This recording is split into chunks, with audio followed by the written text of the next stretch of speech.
విశాఖ నగరం నిప్పుల కొలంలా మారింది. వడగాల్పులతో ప్రజలు ఉక్కిరిబిక్కిరవుతున్నారు. రానున్న 3 నెలలు వడగాలుల తీవ్రత మరింత ఎక్కువగా ఉంటుందని హెచ్చరించింది విశాఖ వాతావరణ కేంద్రం. ప్రజలు అప్రమత్తంగా ఉండాలని సూచించింది. దీనిపై మరింత సమాచారం మా ప్రతినిధి చిరంజీవి అందిస్తారు.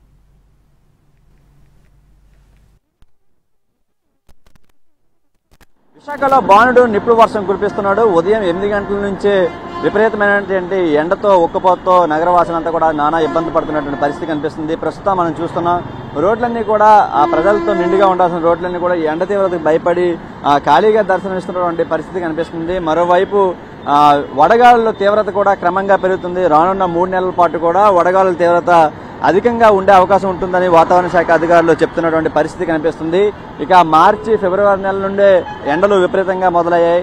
రానున్న ఏప్రిల్ మే జూన్ నెలలో కూడా ఎండల తీవ్రత ఇదే విధంగా కొనసాగుతుంది. ముఖ్యంగా ఏప్రిల్ మే నెలలో వడగాలుల తీవ్రత అనేది చాలా ఎక్కువగా ఉంటుంది. విపరీతమైనటువంటి ఉక్కపోత ఉంటుంది. దానికి తోడు కోస్టల్ ఏరియాస్ అయినటువంటి విశాఖ వంటి జిల్లాల మీద ముఖ్యంగా ఈ వడగాలుల తీవ్రత ఎక్కువగా ఉంటుంది. అంతేకాకుండా రాయలసీమ ప్రాంతాల్లో అధిక ఉష్ణోగ్రతలు నమోదవుతున్నట్టు కూడా వాతావరణ శాఖ అధికారులు చెబుతున్నారు. దాంతోపాటు ఈ ఎండల తీవ్రత నుంచి బారిన పడేందుకు కూడా అంటే ఏదైతే ఉపశమనం పొందేందుకు ఎండల తీవ్రత నుండి ఎక్కువగా ఎదుర్కొంటున్నటువంటి ఏవైతే ఇబ్బందులు ఉన్నాయో వాటన్నిటిని కూడా దృష్టిలో పెట్టుకుని అధికారులు కూడా ప్రస్తుతం అప్రమత్తం చేయడం జరిగింది. ఏదైతే ఉపాధి పనులు అదేవిధంగా స్కూల్కి వెళ్ళేటువంటి కాలేజీకి వెళ్ళేటువంటి విద్యార్థులు వీళ్ళంతా కూడా మధ్యాహ్నం స్కూల్ నుండి కాలేజీల నుంచి తిరిగి వచ్చేటప్పుడు వాళ్ళు ఎక్కువగా ఎండ తీవ్రతకు ఎక్కువ బారిన పడే అవకాశం ఉంటుంది. కాబట్టి వాళ్ళందరినీ దృష్టిలో పెట్టుకుని అటువంటి ప్రాంతాల్లో చలివేంద్రాలను కూడా ఏర్పాటు చేయాలని చెప్పి అధికారులకు సూచించడం జరిగింది.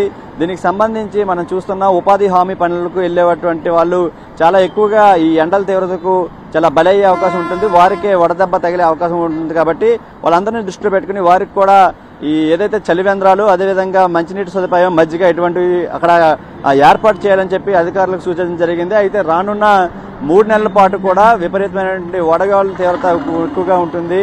అయితే దీంతో పాటు ఇతర ప్రాంతాల నుంచి వచ్చేటువంటి వాళ్ళు కూడా చాలా వరకు సఫర్ అవుతుంటారు. ఎందుకంటే ఎండల తీవ్రత ఎక్కువగా క్రమంగా పెరుగుతున్న క్రమంలో వాళ్ళు కూడా ఎండలను చాలా వరకు ఇబ్బందులు ఎదుర్కొనే అవకాశం ఉంటుంది. ఇక రాత్రి వేళల్లో కూడా చాలా వరకు ఉక్కపోత విపరీతమైనటువంటి వేడి గాలులు కూడా రాత్రులు కూడా ఎక్కువగా ఉంటున్నటువంటి పరిస్థితి కనిపిస్తుంది.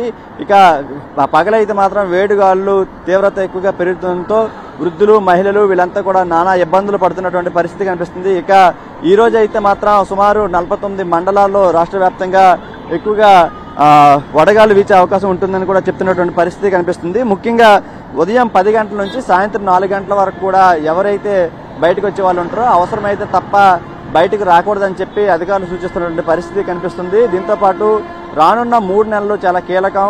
ఎండల తీవ్రత క్రమంగా పెరుగుతుంది. ఉదయం 8 గంటల నుంచే ఎండ ఎక్కువగా పెరుగుతున్నటువంటి పరిస్థితి కనిపిస్తుంది. సాయంత్రం 4-5 గంటల వరకు కూడా విపరీతమైన వేడిగాలు వీస్తున్నాయి. ముఖ్యంగా ఇటు ఉత్తరాంధ్ర జిల్లాలతో పాటు అటు రాయలసీమ జిల్లాల మీద కూడా ఈ ఎక్కువగా ప్రభావం ఉంటుంది.